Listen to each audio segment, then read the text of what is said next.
Dios les bendiga, amados hermanos, en este día. Estoy muy contenta por el privilegio que Dios me da de poder comunicarme con ustedes a través de este medio y poder juntos en este día estudiar la maravillosa palabra de Dios. Les invito a que primeramente hagamos una oración, me acompañen para que su espíritu nos guíe en el estudio de este día. Amado Padre nuestro, te damos gracias porque tú eres bueno y porque para siempre es tu misericordia. Te pedimos, Señor, que nos asistas en el estudio que habremos de desarrollar en esta tarde, en esta mañana. Señor, te pedimos que tú nos ilumines y que nos prepares para que estemos atentos a lo que tú deseas hablar en nuestras vidas. En el nombre de Jesús te lo pedimos. Amén.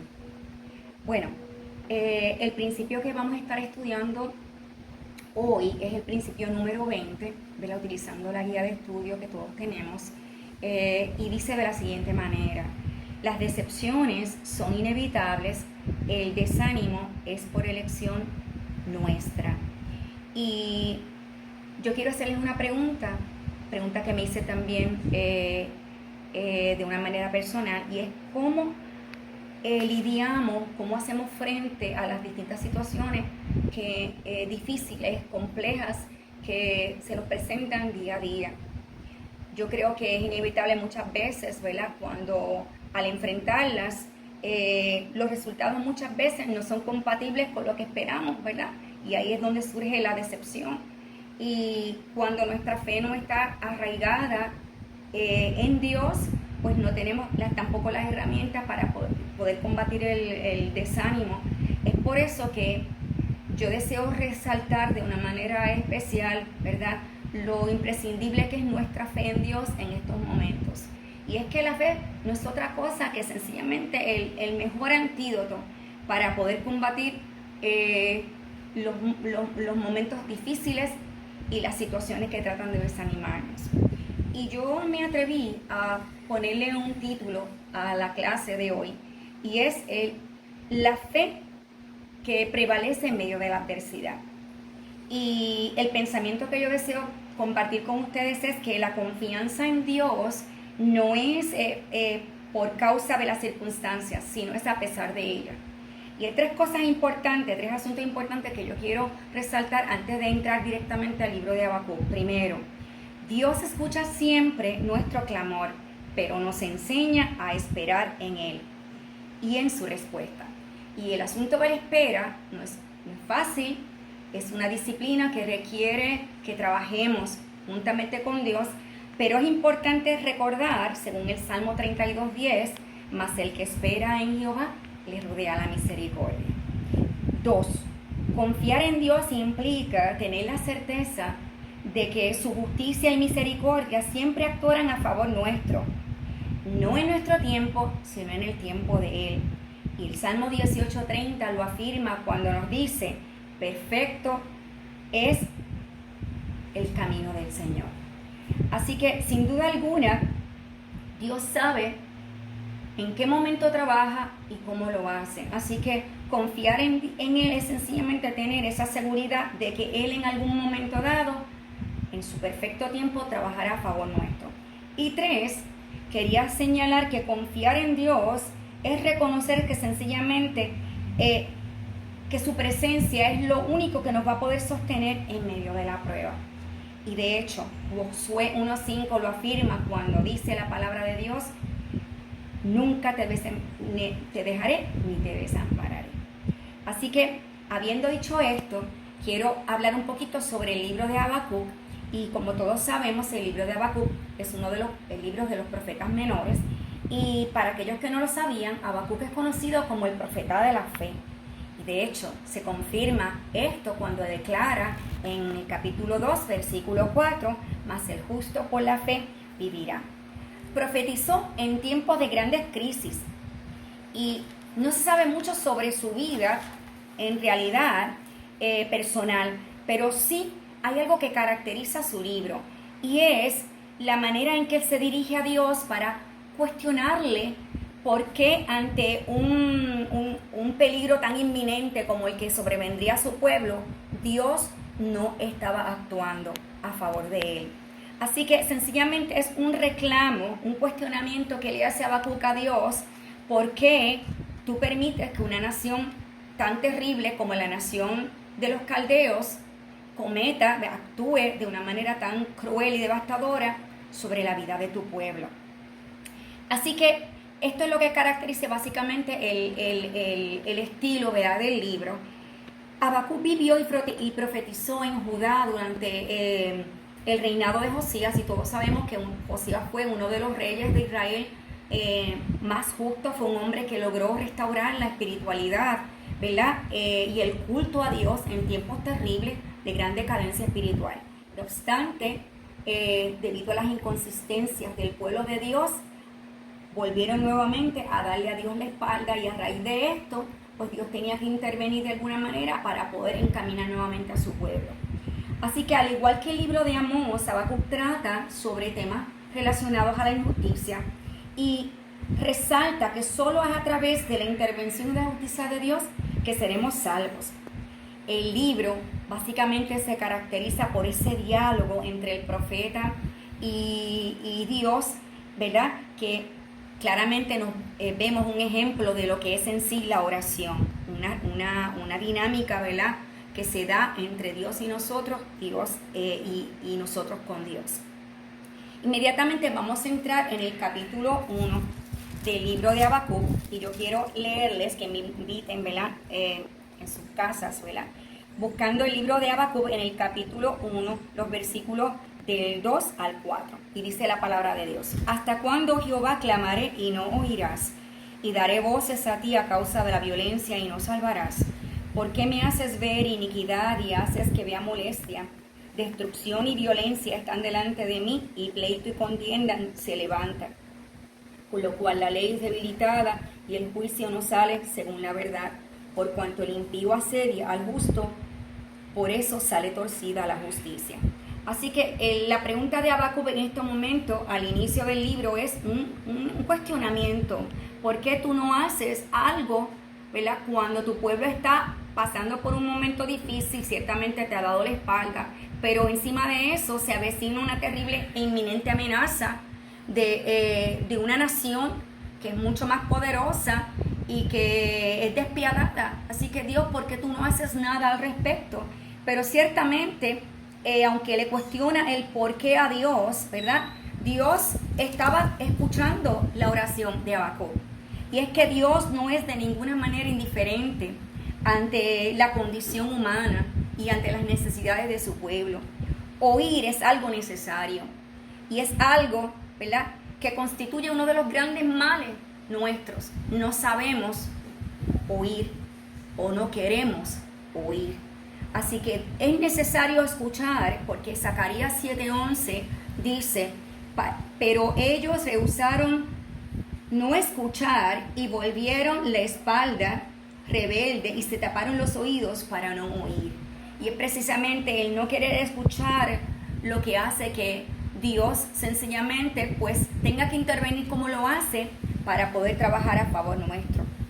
Los versículos 5 al 11 dicen de la siguiente manera: mirad entre las naciones y ved y asombraos, porque haré una obra en vuestros días que aun cuando se os contare no la creeréis. Porque he aquí yo levanto a los caldeos, nación cruel y presurosa, que camina por la anchura de la tierra para poseer las moradas ajenas. Formidable es y terrible, de ella misma procede su justicia y su dignidad. Sus caballos serán más ligeros que leopardos y más feroces que lobos nocturnos, y sus jinetes se multiplicarán, vendrán de lejos sus jinetes y volarán como águilas que se apresuran a devorar. Así que en estos versículos vemos cómo Dios le habla a Habacuc y le indica que estará levantando una nación terrible, que utilizaría como instrumento para corregir a su pueblo e intervenir a favor de ellos. Ahora, ¿quiénes eran los caldeos? Era una nación, como les decía anteriormente, cruel en extremo. Eran arrogantes, destruían todo lo que encontraban a su paso, eran dictatoriales, era una nación usurpadora, es decir, que sometían a todas las naciones, ¿verdad?, que conquistaban, Y lo terrible de todo era que era una nación que rendía culto a su propia fuerza, haciéndola el Dios a quien servía. Así que, ¿cómo podía Habacuc confiar en Dios ante esta situación? Pues Dios le muestra a Habacuc que en su soberanía Él permitiría que un pueblo tan terrible como este pudiera cumplir con sus propósitos. Y es que la fe, hermanos, no es otra cosa que mantener una relación estrecha con Dios y confiar y saber que podremos esperar y descansar en un Dios que cumplirá siempre sus propósitos en bien nuestro, aunque nosotros no los entendamos. Los versículos 12 y 13 dicen: ¿No eres tú desde el principio, oh Jehová, Dios mío, santo mío? No moriremos. Oh Jehová, para juicio lo pusiste, y tú, oh roca, lo fundaste para castigar. Muy limpio eres de ojos para ver el mal, ni puedes ver el agravio. ¿Por qué ves a los menospreciadores y callas cuando destruye el impío al más justo que él? La catástrofe que se avecinaba al pueblo de Israel era algo que no podía sobrellevar a Habacuc, y le cuestiona a Dios: ¿por qué tú permites que una nación tan terrible como esta y tan injusta como esta cometa toda esta destrucción a tu pueblo, que es más justo que ella?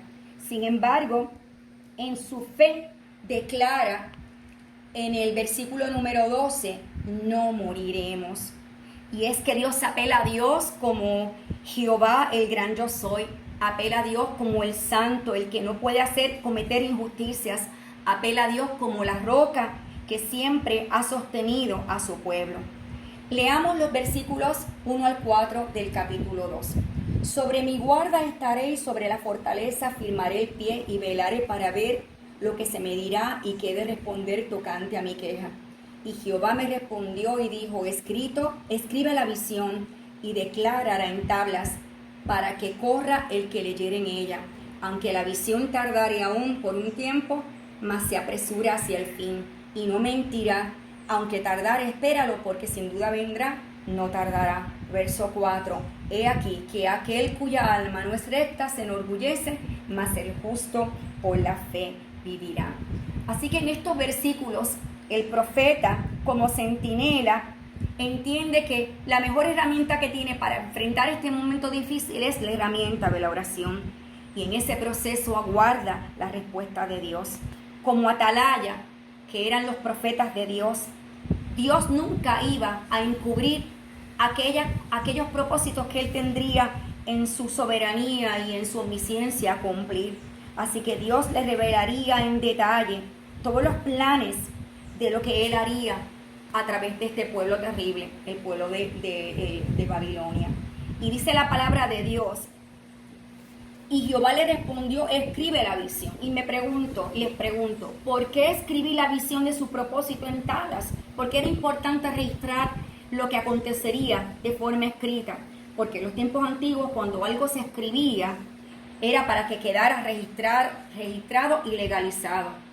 Dios cumple todo en su perfecto tiempo. Y Josué 1:8 nos recuerda que dice: nunca se apartará de tu boca este libro de la ley, sino que de día y de noche meditarás en ella, haciendo todo lo que en ella esté escrito, porque entonces harás prosperar tu camino y todo te irá bien. Es decir, que el registrar esa voluntad de Dios era contundente para que no olvidáramos que aún en medio de la angustia, Dios actuaría en favor de su pueblo. Habacuc 2:4 hace una declaración de la fe en Dios en medio de aquella terrible invasión. Y Hebreos 11:1 dice que la fe es la certeza de las cosas que se esperan, la convicción de lo que no se ve.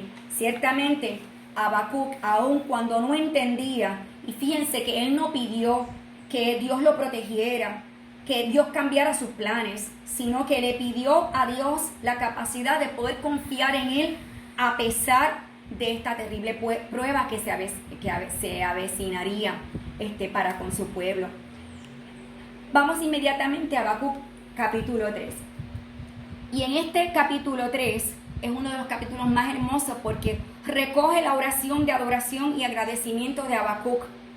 Mediante la fe que sabe triunfar sobre las circunstancias y recuerda siempre la gloria y el poder que Dios tiene para poder salvar y redimir a su pueblo en medio de las dificultades. Y dice Habacuc 3, versículo 2, dice: Oh Jehová, he oído tu palabra y temí. Oh Jehová, aviva tu obra en medio de los tiempos hazla conocer. En la ira, acuérdate de la misericordia. Y hay 4 puntos importantes que yo quiero destacar con estos versículos. Primero, Habacuc declara haber oído la palabra de Dios y haber temido. ¿Cómo estamos nosotros respondiendo cuando Dios nos habla? Cuando Dios nos revela a través de su palabra lo que Él quiere hacer con nuestras vidas. Ciertamente, no pueden haber espacios para la frivolidad, para la indiferencia en nuestros corazones. Necesitamos aprender a prestar mayor atención cuando Dios, hermanos, nos esté hablando, para que podamos ser capaces de recibir su mensaje con temor reverente. Así que es necesario, como dice Hebreos 12:1, que atendamos con más diligencia las cosas que hemos oído, no sea que nos deslicemos, dice la Escritura. Segundo lugar, la voz de Dios produce un interés y anhelo en su obra. En medio de la crisis, lo único que le interesaba a Habacuc era que se cumplieran sin interferencia alguna los propósitos suyos. En medio de los tiempos, aviva tu obra y hazla conocer. Esa debe ser también nuestra oración. Tercer punto, no pidió que los tiempos cambiaran, sino que a pesar de los tiempos, la obra de Dios se manifestara y se diera a conocer. Siguiente punto, pidió que en medio de su ira, en medio del enojo de Dios, Dios hiciera prevalecer su misericordia.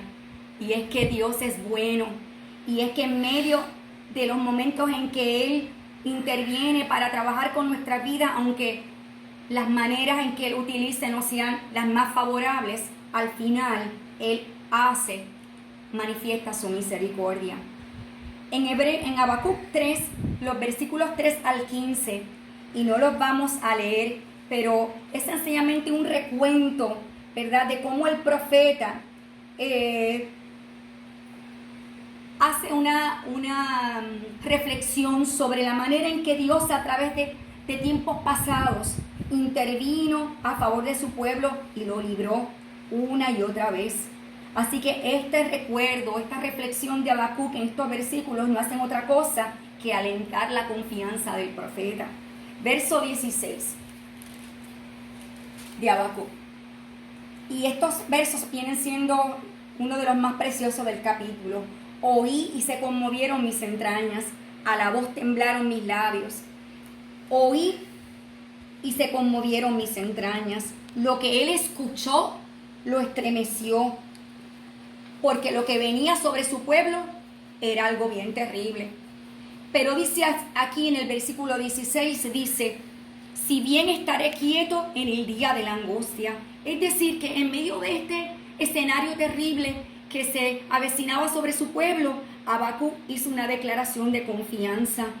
Confesó que el Dios que lo podría mantener en quietud era el Dios de paz, el Dios en quien se apoyaba en medio de la angustia, en medio de la dificultad. Y es que la paz de Dios no es por causa de las circunstancias, sino es a pesar de ellas. La Biblia dice en Filipenses 4:9 que el Dios de paz estará siempre con nosotros y por encima de las circunstancias. Y dice la palabra de Dios en el versículo 17: aunque la higuera no florezca ni en las vides haya frutos, y aunque falte el producto del olivo y los labrados no den mantenimiento y las ovejas sean quitadas de la majada y no hayan vacas en los corrales, con todo yo me alegraré en Jehová y me gozaré en el Dios de mi salvación. Jehová, mi Dios, Jehová el Señor es mi fortaleza, el cual hace mis pies como de ciervas y en mis alturas me hace andar. A pesar de todo, él dice, con todo, a pesar de lo que se avecinaba, yo estoy dispuesto a confiar en ti, apoyarme en ti. Y cierra el versículo 19. Jehová el Señor es mi fortaleza. Dios le dio al profeta la fortaleza física, emocional y espiritual para lidiar con la situación. Iba a ser sus pies como de sierva, tan ágiles y tan capaces de poder caminar en terrenos difíciles como los que iba a tener que enfrentar con esa dura prueba. Y en mis alturas me hacen andar, porque Dios es capaz de que en medio de nuestras dificultades darnos la habilidad para poder estar en su presencia aún a pesar de las circunstancias. Cerramos. ¿Qué aprendió Habacuc con esta terrible experiencia?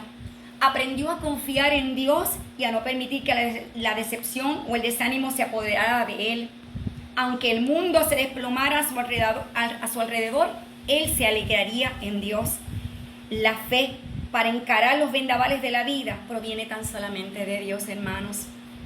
Que Dios nos ayude, que Dios nos bendiga y que en este momento difícil que estamos todos viviendo como parte de la humanidad, podamos realmente declarar como Habacuc: Jehová el Señor es mi fortaleza, el cual hace mis pies como de ciervas y en mis alturas me hace andar. Dios les bendiga, Dios les guarde.